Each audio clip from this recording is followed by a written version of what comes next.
سورۃ نساء آیت نمبر 87۔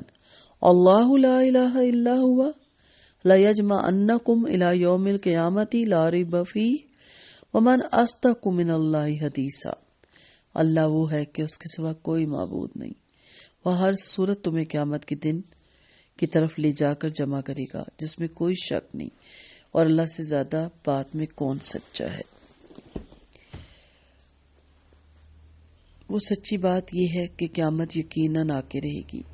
اس دن تمام قسم کے لوگ، منافقین بھی، مشرکین بھی اور مسلمان بھی، سب اللہ کے حضور اکٹھے کر کے لائے جائیں گے اور ان سب کا پورا پورا محاسبہ کیا جائے گا۔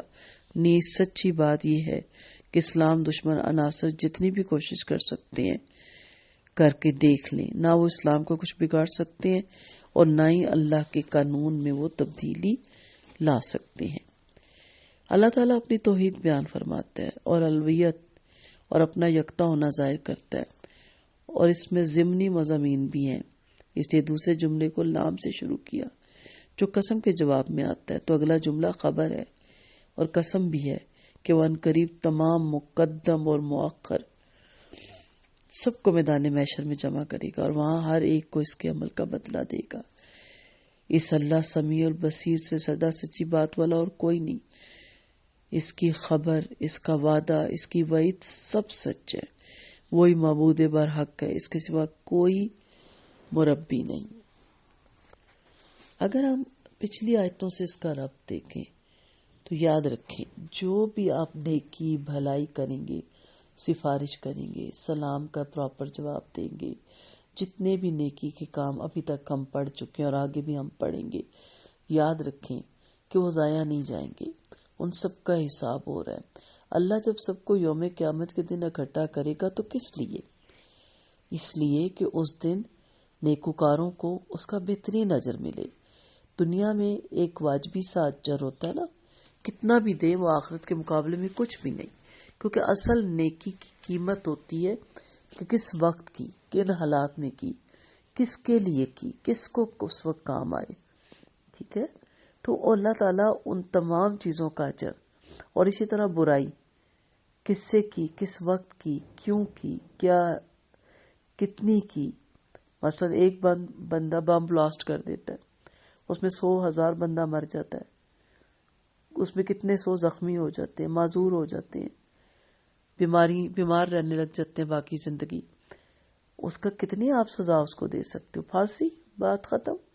غصے میں جج کہہ دیتا ہے 7 دفعہ پھانسی۔ یہ تو نہیں ہو سکتا کہ مار کے زندہ کریں اور زندہ کر کے پھر ماریں، یہ تو اللہ کے سوا کسی کے ہاتھ میں نہیں۔ تو اللہ وہاں پہ پھر یہ کر سکتا ہے، یہاں بھی کر سکتا ہے، لیکن اللہ نے وہاں کے لیے رکھا ہے، بارہا جہنم میں زندہ کیا جائے گا اور مارا جائے گا، زندہ کیا جائے گا، مارا جائے گا۔ تو یاد رکھیں یہ اللہ کی باتیں ہیں، اور یہ کہنا کہ اللہ سے زیادہ، بلکہ اللہ ہی کی سچی باتیں اور کسی کی ہو ہی نہیں سکتی، اللہ ہی سچ کہتا ہے۔ بندے تو کہیں نہ کہیں کچھ نہ کچھ جھوٹ ملا ہی دیتے ہیں۔ تو جو بھی نیکی کریں اس امید پہ، اس یقین پہ، یقین اس چیز کا کہ یوم قیامت آئے گا، اللہ ہم سب کو وہاں اکٹھا کرے گا، وہ امید اس پہ کہ انشاءاللہ بہترین اجر ملے گا۔ نیکی کو حقیر نہ جانے، تھکے مت۔ انسان تھک جاتا ہے جب آگے سے ریکارڈ نہیں ملتا نا، کتنا بھی انسان مخلص ہو اللہ کے ساتھ، ایک فطرتی عمل ہے نا، انسان گھبرا جاتا ہے کہ جب نیکی کرو سر پہ ہی آ کے پڑتی ہے۔ کئی دفعہ انسان کا دل کہتا ہے، شیطان کہتا ہے اسے کہ نیکسٹ نہ کرو، کیا ضرورت ہے، نیکی کا زمانہ ہی نہیں، بھلا ہی نہیں۔ ارد گرد والے بھی کہتے ہیں کیا تمہیں ضرورت پڑی ہوئی ہے، خام خواہ دیکھ لیا رزلٹ۔ ان ساری باتوں سے اپنے آپ کو محفوظ رکھیں۔ جس کے لیے کی وہ بہت بڑا بادشاہ، وہی بلکہ بادشاہ، اس کے سوا کوئی معبود ہے ہی نہیں، واحد ایک علیحدہ اللہ ہی یکتا ہے، وہ اجر بھی بہترین دے گا اور بہت ہی اچھا کر کے دے گا۔ بندے نے زبان ہی ہلا کے کہنا نا کہ شکریہ، آپ ہمارے بڑے کام آئے، یا زیادہ کہہ دے گے تو بڑی مشکل وقت میں کام آئے، اس سے بڑھ کے کہہ دے گا ہم آپ کا احسان اور نیکی کبھی نہیں بھولیں گے، اچھا یاد بھی رکھ لیا تو کیا فائدہ۔ ٹھیک ہے، یہ چند جملے ہیں نا، دل خوش ہو جاتا ہے، ڈھارس بن جاتی ہے، یہ بھی نہیں چاہنا، اس کی بھی خواہش مت رکھے۔ اجر کو ضائع مت کریں. انشاءاللہ میرا رب جس دن سب کو اکٹھا کرے گا اس دن اللہ تعالیٰ بہترین اجر سے نوازے گا، اور اللہ کی بات 100% پرفیکٹ، سچی، کھری.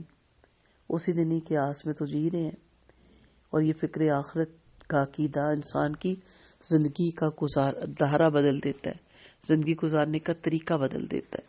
پھر ایک انسان اچھا انسان بن کے جیتا ہے جو صرف اپنے تمام اعمال کو آخرت کے لیے کرتا ہے. اللہ تعالی ہم سب کو معاف فرمائے حشر کے میدان میں یوم قیامت کے دن، اور اللہ تعالی ہماری پردہ پوشی فرمائے جس طرح دنیا میں اللہ نے ہماری پردہ پوشی فرمائی. وآخر دعوانا ان الحمد للہ رب العالمین.